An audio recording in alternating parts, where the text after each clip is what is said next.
capitalism. Yeah, anarcho-syndicalism sounds okay. I just worker-owned factories are capitalist factories. There's a market. They make lots of money. The workers begin to hire other workers. That's what happens with co-ops.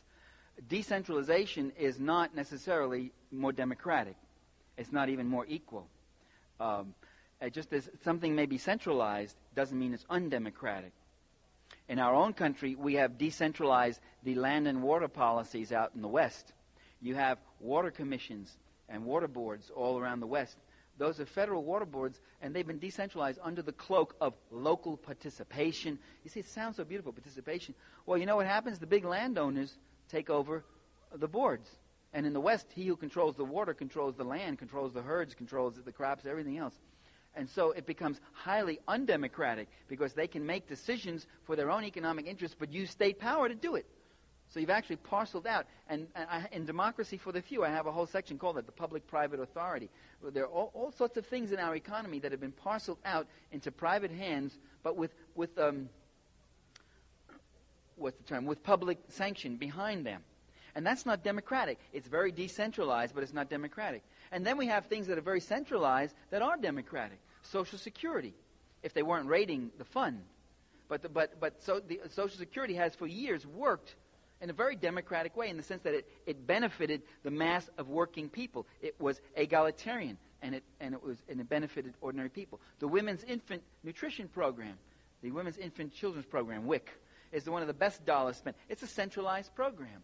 So whether something is centralized or decentralized may not be the necessary characteristic. Worker syndicalism, the problem with worker syndicalism is that you've decentralized things to the point where it's hard to imagine how a modern economy would work. And that's the problem.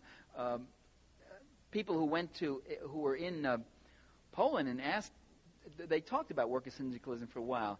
And the questions were things like, well, what if the workers in the steel mill want to produce a different kind of steel and the Gdansk shipyards can't use that steel, but they want to produce that different steel because they want to sell it somewhere else? So, well, the government will worry about that. So already you're making reference to a central authority. You could say, well, we can make it so that the workers in that steel mill must make the steel that will serve the shipyard.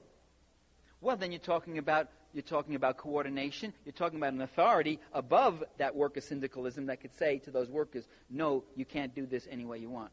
What the problem is, you'll get the anarchy of production. You'll get a lot of, I think, inequality. I think it wouldn't be a bad thing to have more workers' co-ops. In this society, I think that would be a positive step forward.